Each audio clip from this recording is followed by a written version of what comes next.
حضور صلی اللہ علیہ وسلم نے فرمایا فاطمہ میں رات آپ کے گھر میں قیام کروں گا۔ سیدہ نے کہا یا رسول اللہ صلی اللہ علیہ وسلم بسم اللہ، یہ تو کمال ہو گئی۔ حضور پاک صلی اللہ علیہ وسلم نے رات وہاں قیام کیا۔ امام حسن علیہ السلام نے دودھ مانگا۔ سیدہ فاطمہ اٹھنے لگی تو فرمایا نہیں فاطمہ آج میرے ساتھ سوئے ہیں۔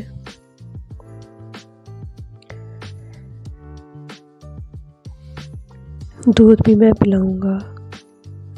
حضور پاک صلی اللہ علیہ وسلم اٹھے، بکری کا دودھ دھویا، پھر اسے برتن میں ڈالا۔ ابھی حضور صلی اللہ علیہ وسلم امام حسن رضی اللہ کو دینے لگے تھے کہ امام حسین صلی اللہ علیہ وسلم نے بھی مانگ لیا۔ تو حضور پاک صلی اللہ علیہ وسلم نے فرمایا نہیں بھائی، پہلے حسن علیہ السلام کو ملے گا۔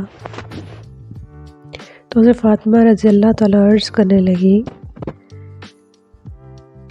یا رسول اللہ صلی اللہ علیہ وسلم لگتا ہے حسن سے زیادہ پیار ہے۔ فرمایا نہیں، پیارے دونوں ہی بڑے ہیں،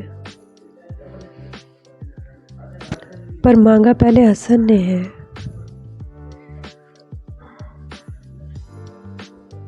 پھر حضور پاک صلی اللہ علیہ وسلم فرمانے لگے، حضرت علی رضی اللہ تعالیٰ فرماتے ہیں، کہتے ہیں حضور پاک صلی اللہ علیہ وسلم فرمانے لگے فاطمہ تو میں بھی، حسن بھی، حسین علیہ السلام بھی،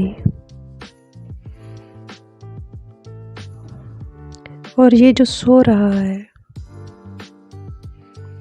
کہتے ہیں میں نے چادر اڑی ہوئی تھی نا، فرمایا فاطمہ میں بھی، تو بھی، حسنین بھی، اور یہ سو رہے ہیں، فرمایا سارے مل کے جنت میں داخل ہوں گے۔